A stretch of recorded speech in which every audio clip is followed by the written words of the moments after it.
Andhra Pradesh deputy speaker ఎమ్మెల్యేగా 1 year పూర్తి చేసుకుంటూ ఉన్నారు. ఎంపీ అంటే ఇష్టం, ఎమ్మెల్యే అంటే నాకు. ప్రతిపక్ష హోదా ఇస్తే తప్ప రానంటున్నారు కదా. 5 ఏళ్ళు ముఖ్యమంత్రి చేసిన వ్యక్తికి తగదేమో అని నేను అనుకుంటున్నాను. కృష్ణరాజు జర్నలిస్ట్ అలా మాట్లాడారు, కొమ్మినేని అరెస్ట్ చేశారు. తర్వాత పరిణామం సజ్జల రామకృష్ణారెడ్డి ఒక సంకర తెగ. ఇటువంటి వ్యక్తి ఈ రాష్ట్రానికి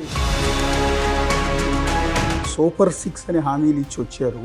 ఇంతవరకు వాటి మీద దృష్టి పెట్టకుండా సూపర్ 6 చేయట్లేదు అని అన్నీ ఒకే రోజు చేస్తామని చెప్పాడు చంద్రబాబు గారు. అన్నీ ఓవర్ నైట్ ఒకేసారి చేయరు కదా. యోగి రమేష్ అంటే ఎక్స్ మినిస్టర్, అమరావతి రాజధానికి మేము స్టాండ్ అయి ఉన్నాం. అతను అన్నం అంటే ఇది మొదలైంది. ఇది గౌరవ సభ కాదు, కౌరవ సభ అని ఆ రోజు చంద్రబాబు నాయుడు గారు సభలోంచి కన్నీళ్లు పెట్టుకుని బయటకు వెళ్ళిపోయారు. ఆ కౌరవ సభ ఇప్పుడు గౌరవ సభ అయిందా? Not even 0.1% out. జగన్ వెంట నడిచిన, జగన్ కోసం పనిచేసిన వాళ్ళందరూ జైలు పాలవుతున్నారు కదా. నోరు ఉంది కదా అని బాగేస్తూ ఊరుకుంటారండి. ఈ ఎంపీకి జరిగినంత దారుణమైన ప్రాబ్లం మీరు ఫేస్ చేశారు. సో ఆ కేసుని మాఫీ చేయడానికి ఎన్ని రకాల ప్రయత్నాలు జరిగినాయి, ఇప్పుడు అన్నీ ఒక్కొక్కటి మీరు లాగుతూ ఉన్నారు. సాటిస్ఫాక్షన్ ఉందా? Yes, Andhra Pradesh deputy speaker Raghurama Krishna Raju గారు ప్రస్తుతం మనకు అందుబాటులో ఉన్నారు. ఫస్ట్ ఆఫ్ ఆల్ ఎమ్మెల్యేగా 1 ఇయర్ పూర్తి చేసుకుంటూ ఉన్నారు.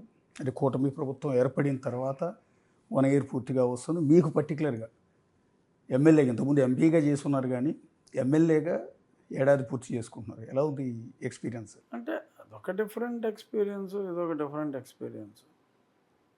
సో దేనికదే విశిష్టమైన అయినప్పటికీ వ్యక్తిగతంగా నాకు మరి గతంలో ఎంపీ అంటేనే ఇష్టం, ఎమ్మెల్యే అంటే నాకు ఇష్టం లేదు. మరి కొన్ని పరిస్థితుల దృష్ట్యా ఇక్కడికి నెట్టివేయబడ్డాను. బట్ వచ్చిన తర్వాత no regrets, I'm quite happy. అంటే ఎంపీ అంటే 7 కాన్స్టిట్యున్సీలు మీ చేతుల్లో ఉండేవి. ఎమ్మెల్యే అనేటప్పుడు ఒకే కాన్స్టిట్యున్సీకి పరిమితం అయ్యారు కదా. ఎంపీ అయితే ఏ కాన్స్టిట్యున్సీ చేతిలో ఉండదు, ఎమ్మెల్యే అయితే ఒక కాన్స్టిట్యున్సీ అయినా చేతిలో ఉంటుంది. అది కాదు, but our contribution would have been much. అంటే ఇక్కడ ఒక నియోజకవర్గం వరకు ఐఎమ్ డూయింగ్ ఎ లాట్. నేను చెప్పడం అనవసరం, మీరు నా కాన్స్టిట్యున్సీలో ఎక్కడ ఆగినా నా పేరు చెప్తే ఏదో 1-2% ఇల్లు ఏదన్నా ఆక్రమణలు తొలగించిన వాళ్ళని ఎవరన్నా అడిగితే తిట్టుకుంటే తిట్టుకోవచ్చు తప్ప ఇంకెక్కడ అడిగినా ఎవరిని అడిగినా కూడా చెప్తారు. సో అది ఇట్స్ అన్ ఓపెన్ బుక్, అందులో నేను చెప్పుకోవాల్సింది ఏం లేదు.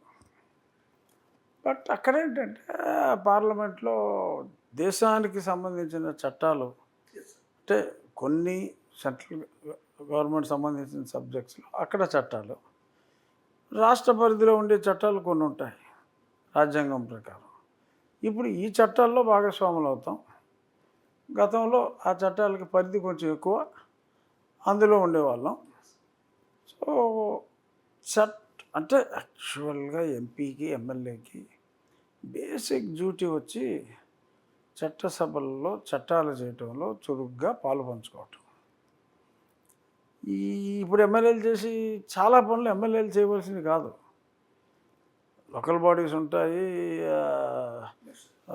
పంచాయతీ సర్పంచ్ కావచ్చు, మున్సిపల్ చైర్మన్ కావచ్చు, ఈ ఎంపీటీసీలు, వీళ్ళు చేయవలసిన పనులు కూడా చాలా వరకు ఎమ్మెల్యేలు అయ్యే పనులని అనుకుంటున్నారు చాలామంది కూడా.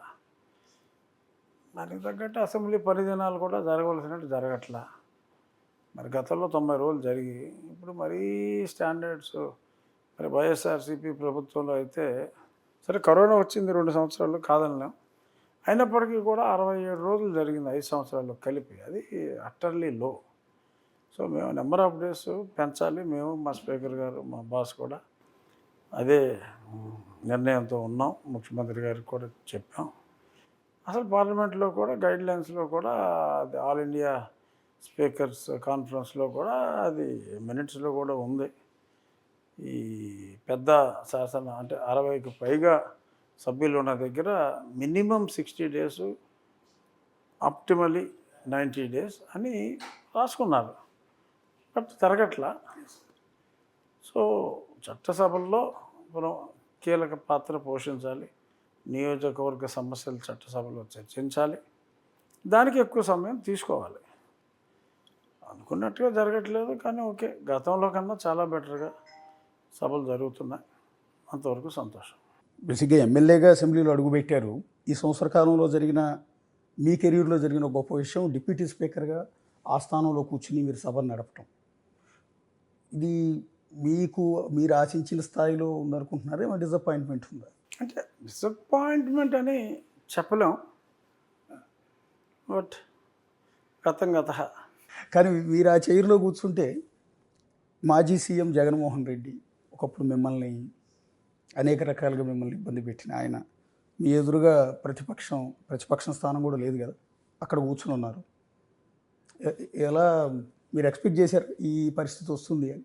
నేను చైర్లో ఓకే డిప్యూటీ స్పీకర్గా కూర్చుంటానని అయితే నేను అనుకోవాలి. జగన్మోహన్ రెడ్డి గారు ప్రతిపక్షంలో ఉంటాడనేది నేను 3.5 సంవత్సరాల నుంచి చెప్తున్నా. నేను ఎప్పటి నుంచో చెప్తున్నా. నేను మాట్లాడేవన్నీ దానికి అన్నింటికి డాక్యుమెంటరీ ఎవిడెన్స్ ఉంది. అన్నీ ఏ రికార్డు ఎదిగినా మీకు దొరుకుతుంది. కొన్ని వేల వీడియోలు ఉన్నాయి నేను మాట్లాడి. 3.5 సంవత్సరాలుగా నేను అదే చెప్తున్నా. 3.5 సంవత్సరాలు ఎప్పుడు సంవత్సరం క్రితం, ఇప్పుడు 4.5 సంవత్సరాలే. అవును. సో నేనైతే చాలా స్పష్టంగా అప్పటి నుంచే ఉన్నా తమ ప్రతిపక్షంలోనే కూర్చుంటాడని. సో అదే జరిగింది. అనుకోకుండా జరిగింది ఏంటంటే, నేను అసలు అసెంబ్లీలోనే ఉంటానని అనుకోలే. నేను పార్లమెంట్లో ఉంటాను, అక్కడ కూడా ఏదో మంచి పదవిలోనే ఉంటానని అనుకున్నా. నేను అనుకున్నది అది. నేను ఎమ్మెల్యే అవుతానని అనుకోలేదు. కాబట్టి ఇంకా తర్వాత ఏం అవ్వలేదు అనుకున్నా, ఏమనుకున్నా అనవసరం. అంటే మీ చిరకాల ప్రత్యర్థి కదా ఒక విధంగా చెప్పాలంటే జగన్మోహన్ రెడ్డి. రావట్లేదుగా ఆయన సభలో వచ్చి కూర్చుని లాస్ట్ టైం సభలో కూడా ఒక ఎమ్మెల్యే అన్నారు, రఘురామకృష్ణరాజు గారిని ఆ చైర్లో చూడాలి, అచ్చెన్నాయుడు గారు అనుకుంటా ఉంది, జగన్మోహన్ రెడ్డిని అక్కడ చూడాలి అని. సో అది నెరవేరిందా అని అడుగుతున్నా. నేను ఆ చైర్లో ఉంటూ నెరవేరింది. సరే, స్పీకర్ అయినా డిప్యూటీ స్పీకర్ అయినా ఓకే, చైర్ వరకు ఆల్మోస్ట్ ఇద్దరు ఉంటాం. చైర్లో కూర్చుంటాం వరకు ఓకే, బట్ జగన్మోహన్ రెడ్డి గారు సభకు రావాలి కదా. ప్రతిపక్ష హోదా ఇస్తే తప్ప రానంటున్నారు కదా. అది మూర్ఖత్వం. అది ప్రజలు ఇవ్వాలండి. ప్రజలు 18 ఇచ్చుంటే కూర్చుండేది. మరి ప్రజల బంధానికి ఇప్పుడు పాలకపక్షాన్ని ఆడిపోసుకుంటే మనం ఏం చేయగలం? ఓకే, మా ఎమ్మెల్యేని రద్దు చేసేస్తున్నాను, నువ్వు ఎమ్మెల్యేని తీసేసుకో అని చెప్పలేం కదా. సో అది పార్లమెంటరీ ప్రొసీజర్స్, అసెంబ్లీ సాంప్రదాయాలు ఉంటాయి. సో మరి దాని ప్రకారం అతనే గతంలో మాట్లాడాడు. నేను ఒక 5గురిని తీసేస్తే 17కి వస్తే నీకు ప్రతిపక్ష హోదా కూడా ఉండదా చంద్రబాబు అని ఆయన చెప్పాడు.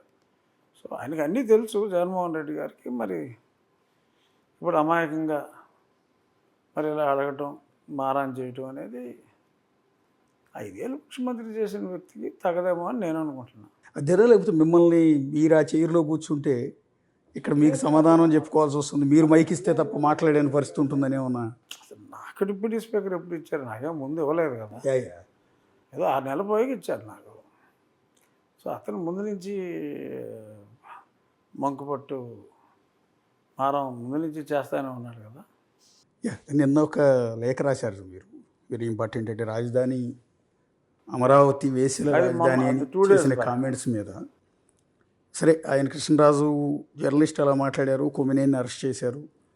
తర్వాత పరిణామం సజ్జల రామకృష్ణారెడ్డి ఒక సంకర తెగ అన్నదాని మీద అంతకంటే అసహ్యంగా మాట్లాడాడు ఇతను. నేను I did not expect Sajjala Ramakrishna Reddy అలా మాట్లాడతాడని నేనైతే ఎక్స్పెక్ట్ చేయాలి.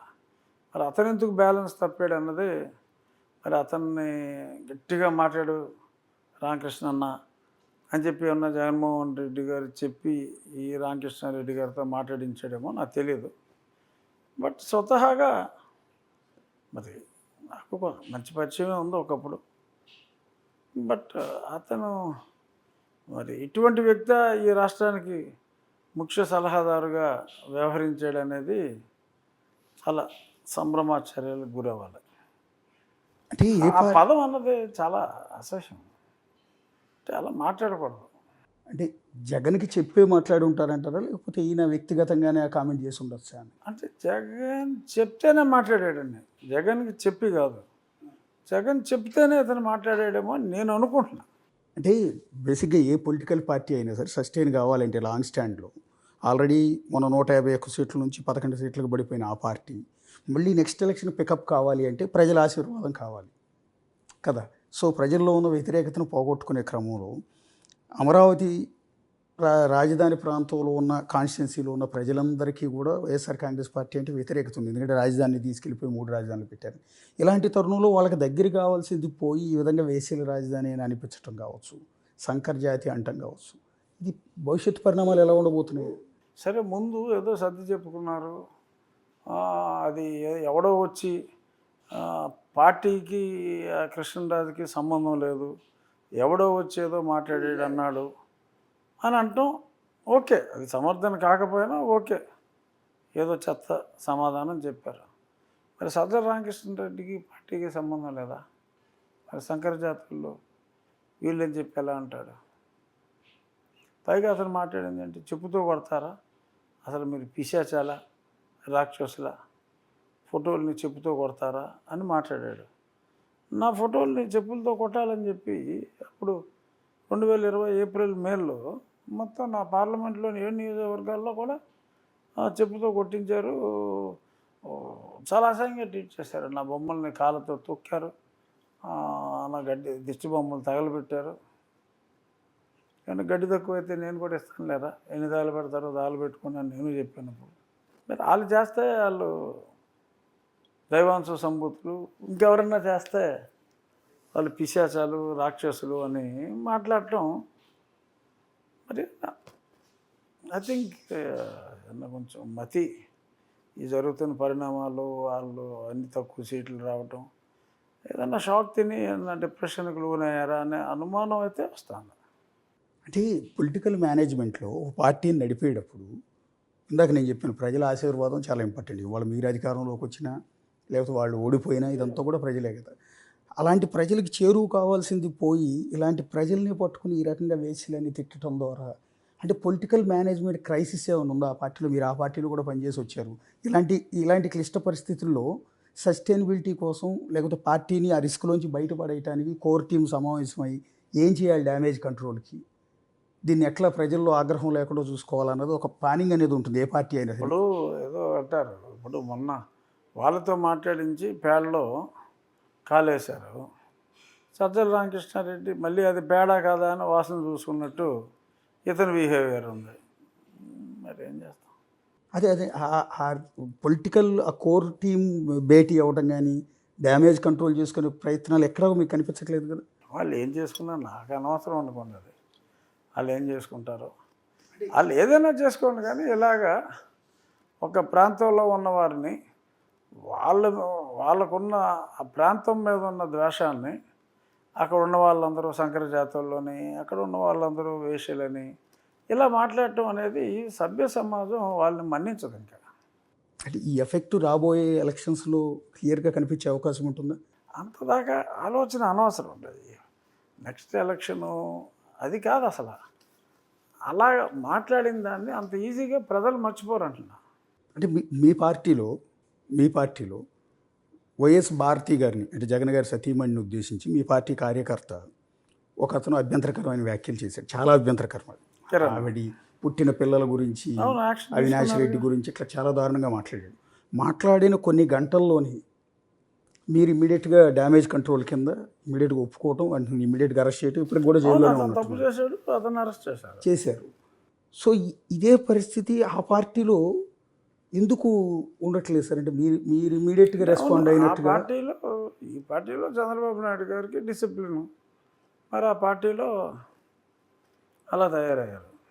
సో ఇప్పుడు కనీసం పార్టీని పికప్ చేసుకోవటానికి కూడా ఆ పార్టీ తరపు నుంచి ఏ ప్రయత్నాలు కనిపించట్లేదు. కానీ వాళ్ళు అనేది ఏంటంటే సూపర్ సిక్స్ అమలు చేయటం లేదు కాబట్టి కూటమి ప్రభుత్వం మీద ప్రజల్లో వ్యతిరేకత వచ్చింది 1 సంవత్సరానికి అని జగన్మోహన్ రెడ్డి గారు పదే అంటూ ఉన్నారు.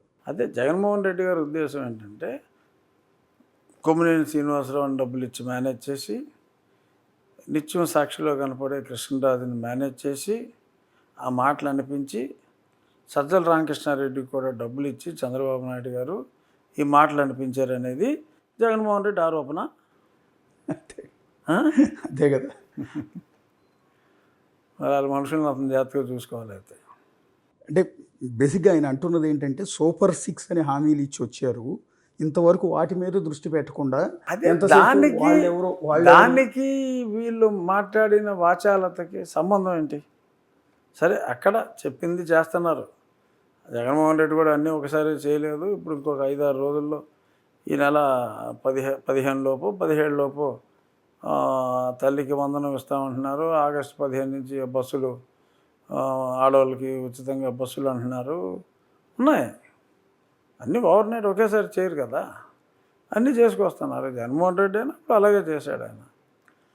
ఈలోపే ఎందుకు ఊరికే ఆవేశంగా సూపర్ 6 చేయట్లేదు, సూపర్ 6 చేయట్లేదు అని అన్నీ ఒకే రోజు చేస్తామని చెప్పాడు చంద్రబాబు గారు. చెప్పలేదుగా. ఏదో వీళ్ళేదో మాట్లాడుతున్నారు. వాళ్ళేదో నోటికొచ్చిన చెత్త మాట్లాడి ఆ చెత్త గురించి ప్రశ్నిస్తే దానికి మీరు సూపర్ 6 ఇంకా చేయలేదు దానికి అప్పుచ్చుకుంటాను కంటే మీనింగ్ లెస్. ఎవడు మాట్లాడమన్నాడు నిన్ను? మేము మాట్లాడమన్నాం? నువ్వే కదా మాట్లాడమన్నావు. నువ్వు మాట్లాడించి నీ ఛానల్లో మాట్లాడించి దానికి సూపర్ 6కి లింక్ పెడతామంటే మోకాలకి బోడిగుండికి లింక్ పెట్టినట్టు. అంటే అప్పట్లో టీడీపీ లీడర్ పట్టాభి జగన్మోహన్ రెడ్డి గారిని ఉద్దేశించి బోషడికి అన్నందుకు ఇమ్మీడియట్గా వైఎస్ఆర్ కాంగ్రెస్ పార్టీ కార్యకర్తలు తెలుగుదేశం పార్టీ ప్రధాన కార్యాలయం మీద దాడి చేశారు. రాష్ట్ర వ్యాప్తంగా కూడా దాడులు చేశారు. పట్టాభి ఇంటి మీద దాడి చేశారు. సో సేమ్ సిమిలర్ ఇవాళ అమరావతిలో మహిళల్ని వేసలతో పోల్చిన తర్వాత పెద్ద ఎత్తున మహిళలంతా సాక్షి ఆఫీసులను ధ్వంసం చేశారు. ఈ రెండు ఒకటే అని వాళ్ళు అంటున్నారు. అప్పుడు మేము మా వాళ్ళు చేశారు కదా అని మీరు గొడవ చేశారు కదా, ఇప్పుడు మీ వాళ్ళు వచ్చి అక్కడ పట్టాభి గారు మాట్లాడింది జగన్మోహన్ రెడ్డి గారు అనే ఒక వ్యక్తి గురించి. ఇక్కడ ఒక జెండర్ని ఉద్దేశించి మాట్లాడారు. ఒక వ్యక్తి వేరు, లక్షల మనుషులు వేరు. జగన్మోహన్ రెడ్డి 1,00,000 మందితో సమానం అని ఆలగాళ్ళు అనుకుంటే దాన్ని మనం ఏం చేయలేం. అక్కడ జగన్మోహన్ రెడ్డి వెళ్ళి దాడి చేసుకోవాల్సింది జగన్మోహన్ రెడ్డిని అంటే. అక్కడ ఉన్న అమరావతిలో ఉన్న మహిళల్ని అన్నారు, వాళ్ళు వెళ్ళారు. మీరు నా ఇంటికి వచ్చారండి, నేను మీతో మర్యాదగా ఉంటే మీరు నాతో మర్యాదగా ఉంటారు. నేను బూత్ మాటలు మాట్లాడితే దవడ మీద కొట్టుకుంటూ వెళ్ళిపోతారు. ఆ సంస్కారం నాకు ఉండాలి. మీతో మర్యాదగా ఉండాలనే సంస్కారం నాకు ఉండాలి. నాకు లేనప్పుడు మీరు నన్ను దవడ మీద కొట్టినా తప్పులేదు. బేసిక్గా గతంలో రాజశేఖర రెడ్డి వెంట ఆయన దగ్గర పనిచేసిన వాళ్ళు చాలామంది ఐఏఎస్లు, ఐపీఎస్లు, మంత్రులు జైలు పాలు అవ్వాల్సిన పరిస్థితి వచ్చింది అనేక స్కాములు ఈయన వల్ల. సో ఈయన ప్రభుత్వంలో పనిచేసిన పిఎస్ఆర్ ఆంజనేయులు కావచ్చు, ఈయన దగ్గర పనిచేసిన వల్లభనేని వంశీ కావచ్చు, బోరగడ్డ అనిల్ కావచ్చు, లేకపోతే నందిగావు సురేష్ కావచ్చు, ఇలా చెప్పుకుంటూ పోతే దాదాపు విజయవాడ జైలు అంతా కూడా నిండిపోయి ఉంది ఇవాళ వైఎస్ఆర్ కాంగ్రెస్ పార్టీలో నేతల అరెస్టులతో. ఇలా ఇది ఎట్లా చూస్తారండి? అప్పుడేమో తండ్రి వల్ల జైలుకి వెళ్ళాల్సి వచ్చింది, ఇప్పుడు ఈయన వల్ల జైలుకి వెళ్తూ ఉన్నారు. ఆ వెళ్తున్న వాళ్ళ లిస్టులో ఏకంగా జర్నలిస్టులు కూడా చేరారు అనేది సోషల్ మీడియాలో బాగా నడుస్తుంది. మీరు ఎట్లా చూస్తారు దాన్ని? అతను చేసిన తప్పులకి అతనికి మద్దతు ఇచ్చిన వాళ్ళు బలయ్యారు. Out of the way. అధికారులకి వాళ్ళకి ఇష్టం లేనప్పుడు వాళ్ళు చేయాల్సిన పని లేదు. ఏం చేయగలడు? మహా అయితే ఏ మంత్రి అయినా ముఖ్యమంత్రి అయినా ఒక అధికారిని డిస్మిస్ చేయలేడు సర్వీస్ నుంచి, వేరే ఉద్యోగం వేస్తారు. ఏ ఉద్యోగం వేసినా వాళ్ళ జీతం అదే కదా. అతను కరప్ట్ అధికారి అయితే బాధపడాలి.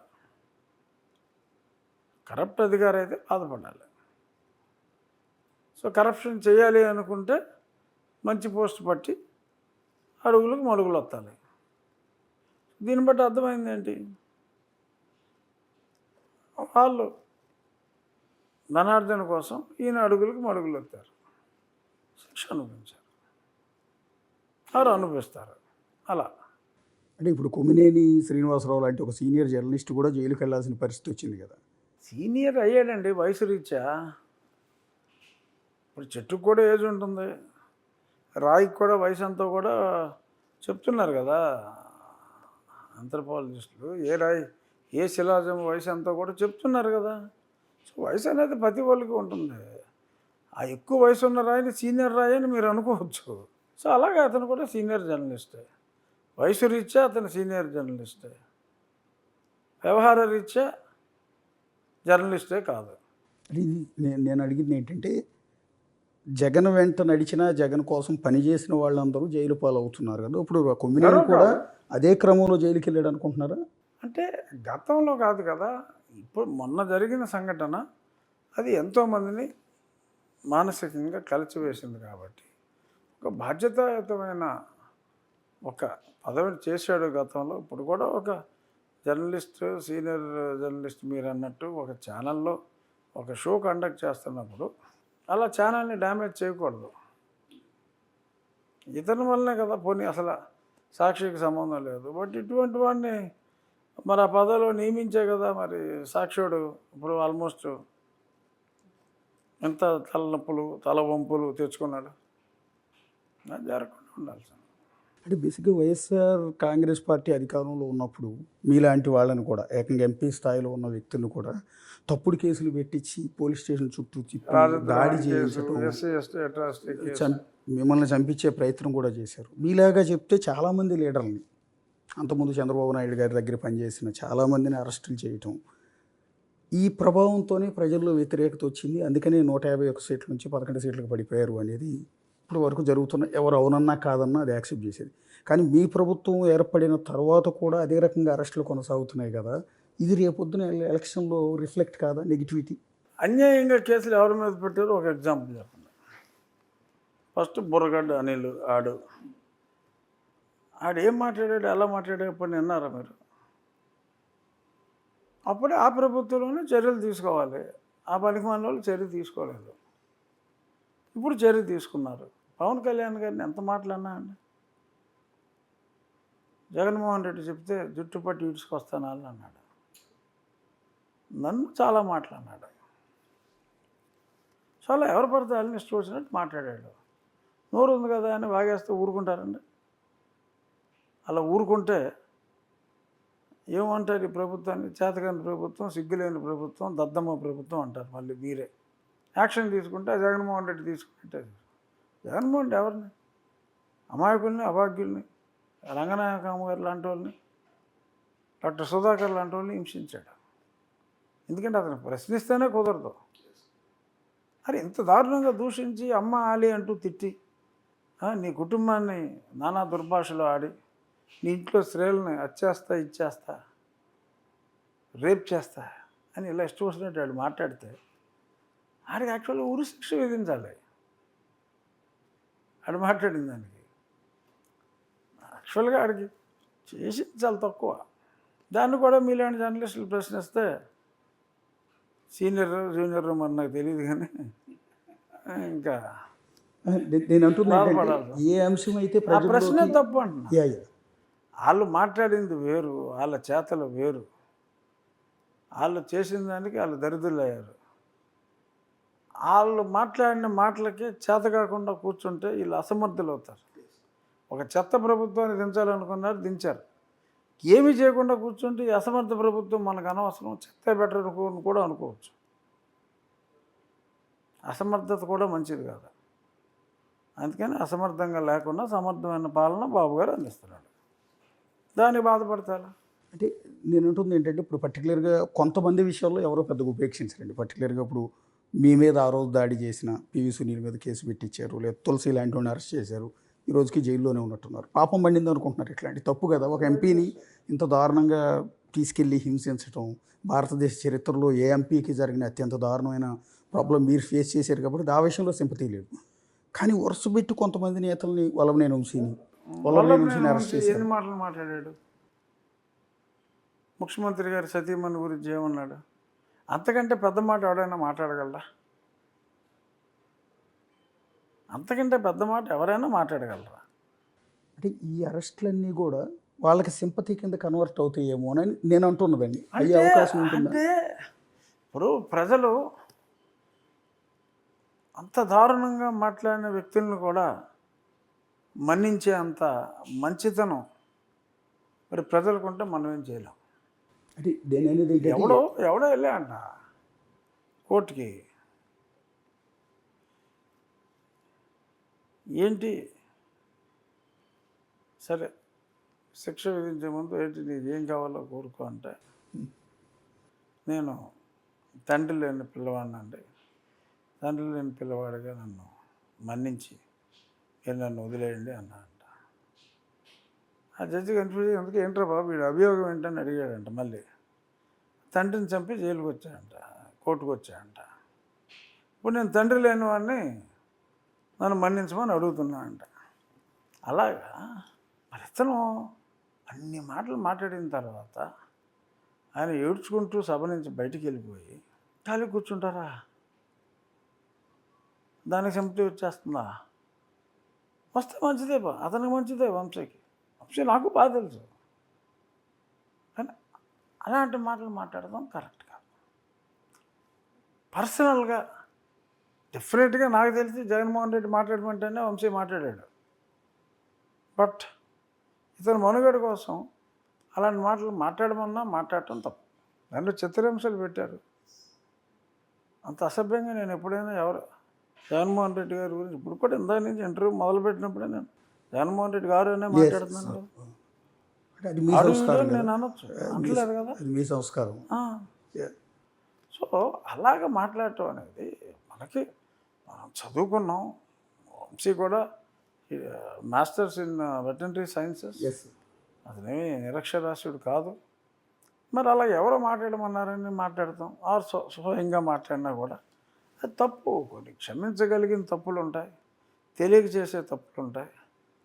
మరి అంతలాగా మాట్లాడటం అనేది అంటే పర్టికులర్గా మీరు ఇందాక నేను అన్నాను, దేశంలో ఏ ఎంపీకి జరగని స్వాతంత్రం వచ్చాక ఎంపీకి జరగనంత దారుణమైన ప్రాబ్లం మీరు ఫేస్ చేశారు. ఒక ఎంపీని రాత్రి తీసుకొచ్చి పోలీస్ స్టేషన్లో పడేసి కొట్టడం అనేది.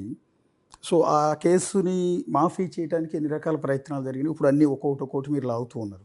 సాటిస్ఫాక్షన్ ఉందా మీ కేసుకు సంబంధించి? నాకు డెఫినెట్గా లేదు. ఇప్పుడు వచ్చి సునీల్ కుమార్ని పిలవాల. నేను చాలా I'm not at all satisfied as far as that case how it is going on. ఓపెన్గా చాలాసార్లు చెప్పాను. మరి ఎందుకు ఉపేక్షిస్తున్నారు? కనీసం పిలవాలి కదా. ఇప్పుడు దాకా ఎందుకు ప్రశ్నించలేదో నాకు తెలియదు. ప్రస్తుతానికి కొద్దిమంది అరెస్ట్ అయినట్టున్నారు.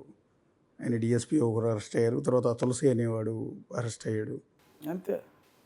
ప్రభావతి బెయిల్ తెచ్చుకునేదాకా అవకాశం ఇచ్చినట్టు యా సూపరింటెండెంట్ ప్రభావతి అప్పుడు మీ మీద నెగిటివ్ రిపోర్ట్ ఇచ్చిన ప్రభావతి పారిపోయింది. Yes sir. వీళ్ళు దొరకలేదు. ఇప్పుడు ఈ కృష్ణరాజు పారిపోయాడు, దొరకట్లేదు. ఏమో నిజంగానే దొరకలేదేమో, ప్రయత్నించినా నాకు తెలియదు. ఇంకోటి ఏంటి సార్, రీసెంట్గా జోగి రమేష్ అంటే ఎక్స్ మినిస్టర్ వైఎస్ఆర్ ప్రభుత్వంలో మంత్రిగా పనిచేసిన ఆయన్ని ఇంటర్వ్యూ చేసినప్పుడు ఆయన అంటుంది ఏంటంటే, మా స్టాండ్ మారింది, 3 రాజధానులు అనే ప్రతిపాదన తీసుకురావటం వల్ల మేము ఓటమి పాలయ్యాం, ప్రజలు తిరస్కరించారు మాకు ఓటేయకుండా, కాబట్టి వాళ్ళ తీర్పును మేము శిరసావహిస్తూ ఒక రాజధానికే కట్టుబడి ఉన్నాం, అమరావతి రాజధానికే మేము స్టాండ్ అయి ఉన్నాం, మా జగన్మోహన్ రెడ్డి గారు రాజధాని కంప్లీట్ చేస్తారు అనేది ఆయన మాట. ఇంతవరకు ఎవరు వైఎస్ఆర్ కాంగ్రెస్ పార్టీ తరపు నుంచి ఆ మాట అనలా. అతను అన్న వెంటనే ఇది మొదలైంది, అమరావతి వేసే రాజధాని అని. ఇతను అన్న మరుసటి రోజే వాళ్ళు అన్నారు. అంటే నిజంగా స్టాండ్ మారిందని అనుకుంటున్నారా? స్టాండ్ మారిందని జనం అనుకుంటున్నారేమో అన్న ఫీలింగ్ లేకుండా ఉండటం కోసం మా సాక్షిలో మాట్లాడించారేమో. వచ్చే అవకాశం లేదంటారా 3 రాజధానులకి? ఇన్ కేస్ ఫ్యూచర్లో మళ్ళీ ఇతనేవాడండి, ఇతని సంబంధం ఏముంది ఇంకా? In what way Jaganmohan Reddy is concern. అతనికి 11 మంది ఉన్నారు, 3 ఏళ్ళలో కంప్లీట్ అయిపోతుంది అమరావతి రాజధాని. Yes sir. ఈ 1 ఇయర్లో 3 పార్టీలతో ప్రభుత్వాన్ని నడపడం అనేది అంత తేలికైన పని కాదు. మెజారిటీ ఎమ్మెల్యేలు మీరు ఉన్నా, మిగిలిన 2 పార్టీలు అవసరం లేకపోయినా కూడా పొత్తులో ఉన్నారు కాబట్టి సమప్రాధాన్యం ఇస్తున్నారు. పవన్ కళ్యాణ్ గారు డిప్యూటీ సీఎం చేశారు, బీజేపీ వాళ్ళ మంత్రులను చేశారు. యా ఇదంతా మీరు అనుకుంటున్నట్టు, సారీ మేము అనుకుంటున్నట్టు అంత పద్ధతిగా బాగానే వెళ్తుందా, లేకపోతే ఏమన్నా? డెఫినెట్గా సో ఫార్ వెరీ గుడ్ వెళ్తుంది, అందులో అనుమానం లేదు. ఇప్పుడు బేసిక్గా కార్యకర్తల్లో చాలా చోట్ల గొడవలు జరుగుతున్నాయి కదా. కదండి, ఇప్పుడు పెళ్ళైన 3 పిల్లలు ఎంతమంది హ్యాపీగా ఉన్నారు? స్టాటిస్టిక్స్ తీసుకుంటే ఒక 20% అయితే విడాకులు అయిపోతున్నాయి పెళ్ళైన వాళ్ళు. సో అలాగా చిన్న చిన్న డిఫరెన్స్లు ఉంటాయి. సర్దుబాటులో జీవితం. అది మీరు చదువుకుపోతున్నారు వాళ్ళ. లేదు, అందరూ కూడా ఆడు చదువుకోవాలి, ఈడు చదువుకోవాలి. అంటే బేసిక్గా జరుగుతున్న డిస్కషన్ ఏంటంటే టీడీపీలో కావచ్చు, జనసేనలో కావచ్చు, ఈ పొత్తు ఈ 4 ఏళ్ల పాటే ఉంటుంది. ఒక ఎలక్షన్ ముందు విడిపోయి జనసేన పార్టీ బయటకు వెళ్ళిపోయే అవకాశం ఉంటుంది. ఎందుకంటే వాళ్ళు కూడా ఇండివిజువల్గా ఎదగాలనుకుంటారు కదా అని. No comment. మేమైతే పొత్తు కలకాలం ఉండాలని కోరుకుంటున్నాం, నేను వ్యక్తిగతంగా. అంటే బీజేపీతో పొత్తు అనేది అంటే మీ పార్టీకి సంబంధించిన ఎంపీలు కేంద్ర మంత్రులు అయ్యారు ఇద్దరు. సో ఈ నేపథ్యంలో బీజేపీ సహకారం పూర్తి స్థాయిలో ఉందండి. అంటే అమరావతి నిర్మాణానికి కావచ్చు, పోలవరానికి కావచ్చు. మీకు నేను ఇప్పుడు దాకా చెప్పింది సజ్జల వాళ్ళు అలా మాట్లాడతాం, అది జనరల్ ఇష్యూ. అమరావతికి సంబంధించింది గతంలో కూడా ముందు నుంచి నేను I been regularly supporting Amaravati. ఈ స్టేజ్లో ఈ క్లిష్ట పరిస్థితుల్లో నేను ఏదో రాజ్యాంగబద్ధ పదవిలో ఉన్నాను, నేను మాట్లాడకూడదని అమరావతి గురించి మాట్లాడకపోవటం పద్ధతి కాదు. కాబట్టి నేను మాట్లాడా, మీరు దాని గురించి అడిగారు, నా కేసు గురించి అడిగారు, అంతవరకు బాగానే ఉంది. ఈ పొత్తులు ఇవన్నీ అంటారా, ఒక వెల్విషర్గా కలిసి ఉండాలనేది నా కోరిక, ఉంటామనే నా నమ్మకం. అంతకుమించి నేను నాకు సంబంధం లేని విషయం. మీ వరకే ఒకసారి వద్దాం సార్. అసెంబ్లీని ఇది గౌరవ సభ కాదు కౌరవ సభ అని ఆ రోజు చంద్రబాబు నాయుడు గారు సభలోంచి కన్నీళ్లు పెట్టుకుని బయటికి వెళ్ళిపోయారు. పార్టీ ఆఫీస్కి వచ్చి కూడా కన్నీళ్లు పెట్టుకున్నారు తెలుసు. సో ఇప్పుడు మీ పాలనలో మీరు డిప్యూటీ స్పీకర్గా ఆ స్థానంలో ఒక రాజ్యాంగ గౌరవపరమైన పోస్టులో మీరు అక్కడ కూర్చుని ఉన్నారు. ఆ కౌరవ సభ ఇప్పుడు గౌరవ సభ అయిందా? ఖచ్చితంగా, నాట్ ఈవెన్ 0.1% డౌట్. బ్రహ్మాండంగా అయింది, అసలు డౌట్ ఎందుకు? కానీ యాజ్ డిప్యూటీ స్పీకర్గా మీకు డిసప్పాయింట్ ఉంటుంది కదా, అపోజిషన్ పార్టీ కూడా వచ్చి ఉంటే బాగుంటుంది, సభ మొత్తం. డెఫినెట్గా ఆ చైర్లో ఉన్నప్పుడు అందరూ ఉంటే బాగుంటుంది అనేది నా కోరిక, అందులో డౌటే ఉంది. అందరూ రావాలి, జగన్మోహన్ రెడ్డి గారు రావాలని కూడా నేను చాలాసార్లు మాట్లాడాను. ఆయన అవకాశం ఎవరు నాకని ఎందుకు అనుకుంటున్నాడో మరి ఒకసారి వచ్చి చూస్తే కదా తెలిసేది. ఇంట్లో కూర్చుని మీడియాలో మాట్లాడుకుంటాం ఎందుకు, వచ్చి ఇక్కడే మాట్లాడవచ్చు కదా అని నేను మాట్లాడా, మీడియాతో మాట్లాడా. ఎందుకంటే నాకు ఒక లైక్ ఏ స్కూల్ మాస్టర్ అందరూ ఫుల్ అటెండెన్స్ ఉండాలని కోరుకుంటాను. చివరిగా ఒకటి సార్, ఉండి ఎమ్మెల్యేగా ఎలా ఉండి ఈ 1 ఇయర్లో రఘురామకృష్ణరాజు గారి నియోజకవర్గానికి ఆయన మార్క్ ఆఫ్ అడ్మినిస్ట్రేషన్ ఏం చూపించారు అని అడిగితే? ఇది చాలా కాంప్లికేటెడ్ క్వశ్చన్. ఏం చేయలేదని అడిగితే చాలా ఈజీగా చెప్పవచ్చు. అది ఎనార్మస్, ఎక్కడ ఎవడో కూడా ఊహించడానికి లేనంత. ఇప్పుడు రెగ్యులర్గా ఓకే, ఇప్పుడు ఎక్కడ కూడా ఎవరో గత 15-20 ఏళ్ళుగా కాలువలు డ్రైనేజీలు ఎవడో పట్టించుకోవాలి. మామూలుగా కాకుండా పర్ఫెక్ట్గా కాలువలు బాగు చేసాం, డ్రైనేజీలు బాగు చేసాం. అనారోగ్యం అనేది పెద్ద సమస్య. ఎప్పటికాడు చేపల చెరువులు నీళ్ళు ఇష్టం వచ్చినట్టు పంట కాలాల్లో వదిలేయటం, ఆ నీళ్ళే తాగటం, జనాలు రోగాలు క్యాన్సర్లు చాలా ఎక్కువ మాకు. అవన్నీ కూడా డ్రాస్టిక్గా తగ్గించారు.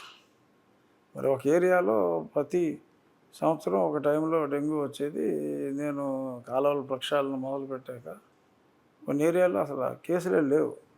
వాళ్ళందరూ వచ్చి నాకు థ్యాంక్స్ చెప్తా ఉంటే I feel so happy. So అలాగా మంచినీళ్ళు మొత్తం ఆల్మోస్ట్ అన్ని ఊర్లలో మైక్రో ఫిల్టర్స్ ప్రభుత్వం ఇచ్చింది కేవలం 18. మిగిలి అన్నీ నేను వేరియస్ మీన్స్ ద్వారా నా స్నేహితుల దగ్గర నుంచి గ్రామస్తుల దగ్గర కొంత కెనరా బ్యాంక్ వాళ్ళు ఒక 25 గ్రామాలకు ఇచ్చారు, నా స్నేహితులు ఇంకో 15 గ్రామాలకు ఇచ్చారు. అలా ఎక్కడ కూడా water, drinking water, pure drinking water, కెనాల్స్లో కంటామినేషన్ ఆపి హెల్త్ ఇంప్రూవ్ చేయటం, కెనాల్లు డ్రైన్లు బాగు చేసి ఇరిగేషన్ని అక్వాకల్చర్ని ఇంప్రూవ్ చేయటం, స్కూల్స్ అన్నిటిలోనూ మంచి గేమ్ ప్లే గ్రౌండ్ ఫెసిలిటీసు, పాడుపడిన బిల్డింగులు తీసి కొత్త ఇవి అవన్నీ బాగు చేయటాలు, స్కూల్ ఇన్ఫ్రాస్ట్రక్చర్ టెర్రిఫిక్గా డెవలప్ చేసాం ప్రభుత్వ పాఠశాలల్లో. పోలీస్ స్టేషన్కి కొత్త బిల్డింగ్లు ఇచ్చాం. డొక్కు జీపులు వేసుకుని తిరిగేవాళ్ళు పోలీస్ స్టేషన్లో వేసాలు. ఎస్ 50 లక్షలు పెట్టి 4 వెహికల్స్ కొని ఇచ్చాం. ఇవన్నీ మీకు ఎప్పుడు తెలియదు కదా, మీరు ఎప్పుడు విన్నారా? ఎస్ తర్వాత మరి కేబుల్ నెట్వర్క్ పెట్టి సీసీ కెమెరాస్ సుమారు ఒక 700 నుంచి 900 మధ్యన రిక్వైర్మెంట్ని బట్టి సొంత రింగ్ వేసి 140 కిలోమీటర్ల ఆప్టిక్ ఫైబర్ ఓన్గా ఓకే అది రింగ్ వేసి ఆ కెమెరాస్తో సెంట్రలైజ్డ్ కంట్రోల్ సిస్టమ్ పెట్టి couple of crores we are spending. Not even a single penny from government. Yes నేను చేసిన దేనికి డబ్బులు తీసుకోవాలి government, okay from public. Collector గారితో అకౌంట్ ఓపెన్ చేయించాం, డబ్బులు అందులో వేస్తాను, ఆవిడతో ఖర్చు పెట్టిస్తున్నాం. బేసిక్గా ఉండి కాన్షియన్సీ అనేది తెలుగుదేశం పార్టీ కంచుకోట అంటారు. ఇక భవిష్యత్తులో ఇది రఘురామకృష్ణరాజు గారికి కంచుకోట అవుతుందా? ఏదో కంచుకోటలో లేకపోతే గడ్డికోటలో చేయడానికి కాదు, కానీ నేను I wanted to make a mark. Yes sir ఇలాగ ఇంతకుముందు ఎవడో చేయలేడు. I wanted to create a benchmark. Yes sir ఇదిరా నా బెంచ్ మార్క్, మీరు దీన్ని సర్పాస్ అవ్వండి అని I will give a new benchmark yes sir for administration, for an MLA. Certainly I am going to give a new benchmark. It would be very difficult for many MLAs to reach this level for many more years. అనే విధంగా పనిచేయాలి అనేది నా కోరిక.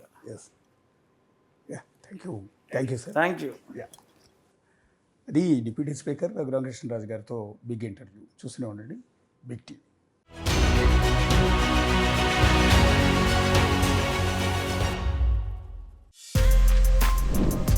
For more videos like this, subscribe Big TV channel.